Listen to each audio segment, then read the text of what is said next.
Hello, today I'm going to show you how I converted an unused bathroom in my house into a walk-in closet with a vanity without any construction work and showing the complete design process.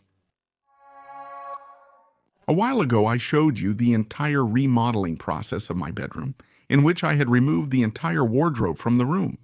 Since it took up a lot of space and I thought that area could be better used, just like I did by putting a plant, a television stand, the television with ambient light, and a mirror to give the room a sense of spaciousness.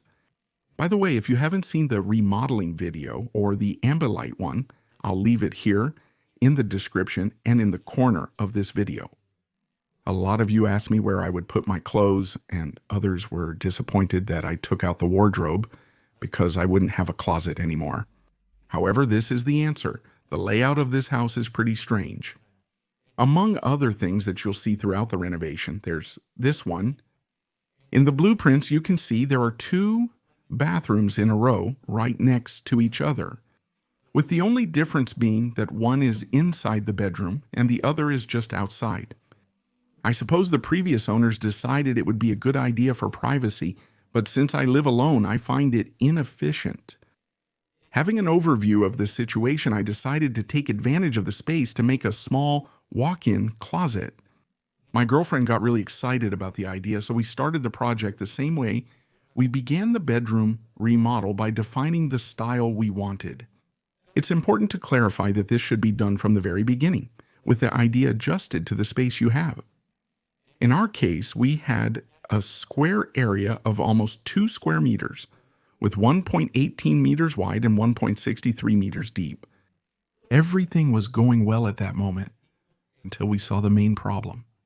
The column that you can see at the back of the space where the closet was built, and for obvious reasons. Not only would it make both the design and the construction a bit more complicated, but it would also take up a considerable amount of space. That's why we maximized the room's height of 2 meters and 54 centimeters. Once we had a sense of the space we had, we started looking for ideas to get inspired. I suggest using Pinterest for this. You do a general search, and when you find a style you like, you select it, and from there it shows you similar results. We decided to go for a functional and clean style, combining white with some lighting typical of modern design, tailored to fit the space we had. We started with this closet for inspiration. After defining this, we decided on the most crucial aspect, the compartments. We considered their quantity and shape. Bars, shelves, or drawers? Drawer unit or shelving? I must admit my girlfriend's help was invaluable for all these decisions. I'm not going to be too specific about it, but basically, we made an inventory of each type of clothing we had. How many shirts? How many t-shirts? The idea is to understand what types of clothes make up your wardrobe so you can structure it according to your needs, and that everything has its own place. By the way, I don't know if you like this kind of content, so if you do, let me know in the comments. With the idea of what things we needed to keep in mind, we started the design to figure out what would be the ideal piece of furniture to put there, making the most of the space. We did it using the SketchUp program. It's the one I always use because I find it the simplest. It's pretty intuitive and quick to learn. In the description, I'll leave you the design of my furniture so you can open it and check out all the details. The idea behind designing a wardrobe from scratch is that you get everything you want exactly the way you want it. After completing the wardrobe design in SketchUp, the real work started. I prepared to order the wood. For that, I used the measuring tool and took the measurements of all the boards I needed, wrote them down, and sent them to be cut. I used 18 millimeter white melamine, which is the most common for making furniture, and also one of the cheapest. Also, the finish is actually pretty good. Since I don't have the tools to make so many cuts, and neat ones at that, I had them cut at the same place where I bought the wood. Any lumberyard where they sell melamine boards will surely offer this same service for an additional cost. And after receiving all the wood pieces cut, I could start assembling the drawer unit, which I consider the most difficult part. I started by making the basic structure, the sides and the tops. To screw everything together, I first made sure it was properly squared. You can also use a corner clamp, or if you don't have one like me, be very careful using a countersink drill bit. We make a hole where our screw will go, and the countersink bit will make a small recess where the screw will later be embedded, and it won't stick out. I use self-tapping screws for wood, and once the hole is made, it's just a matter of screwing it in. It ends up very well screwed in and tight. I didn't use glue since I wanted to be able to take it apart if I wanted to, but you can use it if you want. Always based on the design we made in 3D, I started putting all the pieces of wood in their place. For the drawers, it's the same procedure, except for the front face, because if we screw there, the screw would be visible. That doesn't look nice. To do this, use the tool linked in the description if you prefer 3D printing over purchasing it. What it does is allow us to make an angled hole where we can then insert a screw and screw our cover from the inside. That way it's hidden and looks neat. I had to prepare the bathroom. First, I turned off the water to prevent it from coming out everywhere. I began dismantling the bathroom piece by piece. To remove the faucets and sink, you must start by taking out the taps. The faucets, in this case, have a cap on top, which you remove by pulling it off, and then a screw appears. When you take it out, the top part comes off, then we remove the lower trim and keep unscrewing. For instance, if your faucet leaks or doesn't close properly one day, you would follow the same procedure to change this washer or seal. But anyway, after disassembling the whole faucet, the sink is lifted up. The toilet is easier. Remove the 2 screws holding it to the floor, then take it out completely. The pipes that are embedded in the wall have to be cut with a grinder, and since my bathroom is old, everything was embedded. Where those holes were left, I filled them with foam so I could later plaster and paint. I applied a layer of plastic filler to the tiles so the joints between the tiles wouldn't show and everything would look even. Then you sand it down and we can paint the walls so they end up smooth without that tile effect. Once the bathroom is ready, we can start assembling everything else. I assembled the cabinet outside since then it was just a matter of bringing it in and placing it in its final spot in the bathroom. The rest are basically shelves and they're very easy to install. For the larger shelves, I used white metal brackets so they wouldn't be too noticeable, and to anchor the wood to the sides of the walls so they don't bend or break. I 3D printed some stoppers, which I'm going to screw into the walls so the shelves stay fixed in their position. Obviously, you don't have to print them. You can just use a small piece of wood. But I thought it looked nicer this way, so I started placing all the shelves where they belonged. For example, this one here, I attached it to the side with the cabinet and then secured it underneath with a bracket so it wouldn't move. I also made sure that everything was perfectly squared. If you take another look at the design I made in SketchUp, you'll see that practically all the shelves are connected to each other. This adds a lot more strength to the structure since everything is connected to each other. Now it was time for the floor. Those who saw my previous video about remodeling the room will see that it's exactly the same process.